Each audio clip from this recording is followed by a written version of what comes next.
Hello everyone. I'm here today to talk about a very serious topic, water conservation. You might have already heard that very soon we might all face a dire water crisis, especially in a growing metropolitan city like Bangalore. Yes, a lot of big people with big names are doing a lot of things to prevent this crisis. So we need not worry about all these things, especially when we are paying a big chunk of tax to make this happen. So, we all, as ordinary taxpayers, don't really have to worry about all this drama. Guys, let me quickly put things into perspective for you. Do you all know how much groundwater is actually there in a city like Bangalore? With an area of nearly 750 square kilometer and a population of 12.8 million people that is rapidly growing, Bangalore remains to be one of the fastest growing metropolises in the country and one of the most populous cities in the world. The population density of the city has increased 47% in just 10 years, crossing the 10 million mark in 2013, reaching to 12.8 million, and is expected to grow exponentially. And Bangalore's water usage was close to 900 million liters per day in 2007, which has now increased to 1800 million liters. A couple of years ago, BBC claimed that the city would run out of groundwater by 2020. Now that we have crossed 2020, what is the situation we are currently in? Well, we haven't yet run out of water, but people need to be aware that the groundwater in the city is becoming more scarce and have to start acting on it. Do you know where does Bangalore gets its water from? The majority of water for Bangalore is taken from Kaveri River over 100 kilometers south of the city. 80% of the water supply comes from Kaveri and the rest 20% comes from Arkavati River. The boat currently supplies approximately 900 million liters, that is 238 million gallons of water to the city per day, despite a demand of 1.3 billion liters. So it raises a very important question. How are we covering the gap of nearly 400 million liters between the supply and the demand from Bangalore city? While Bangalore Water Supply Board supplies water to almost 800,000 houses, it is insufficient to the areas where Kaveri water doesn't even reach. And I too live in a place that is not in the periphery of the river water yet. So a major portion of the city depend on borewell or water tankers, and the waters are usually coming from nearby villages or borewells dug illegally at public places. Do we know what is the cost of water in a city like Bangalore?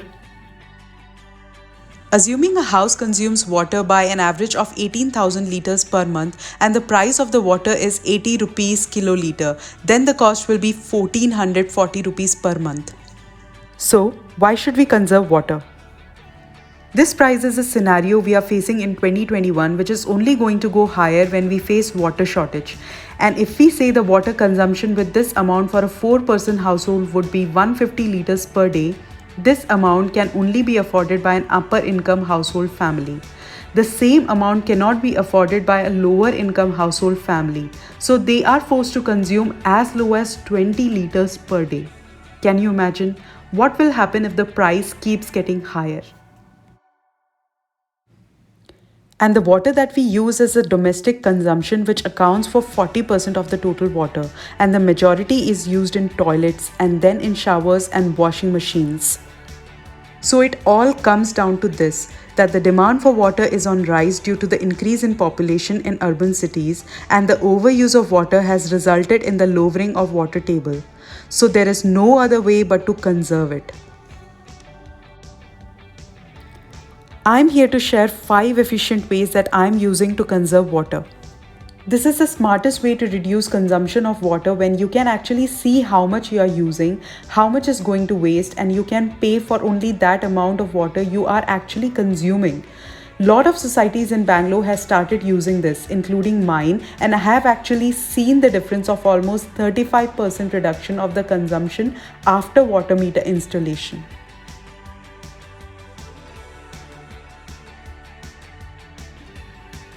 For every liter of potable water produced, the RO purifier dumps 3 to 4 liters of waste water.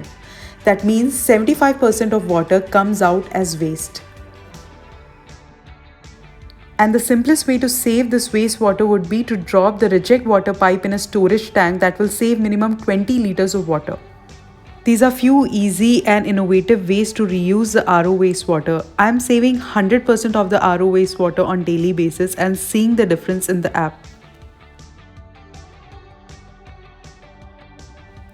Flushing is the biggest water hog in the house. Conventional toilets can use 5 to 7 gallons per flush, that is more than 18 to 25 liters of water. Dual flush toilets use less than average amount of water. The large tank can use 7 to 8 liters and the small button 3 to 4 liters. This will help you save around 700 liters of water each year.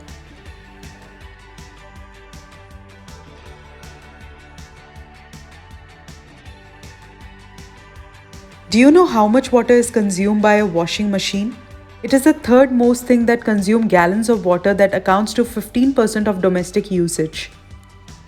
Imagine if you use your washing machine daily. You will be using around 41 gallons of water, that is almost 155 liters.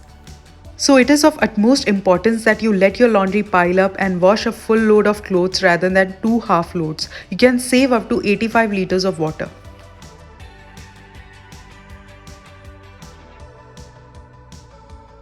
Water aerator can help cut the water flow by less than half to 3 liters of water per minute and can be installed on 95% of the taps in the world.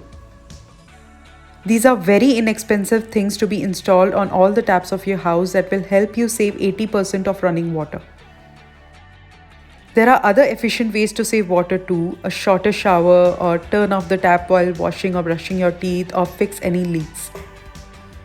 So let's take a pledge together to save every drop of water in every way. As Thomas Fuller said, we never know the worth of water till the well is dry. So don't ever let your well run dry, guys.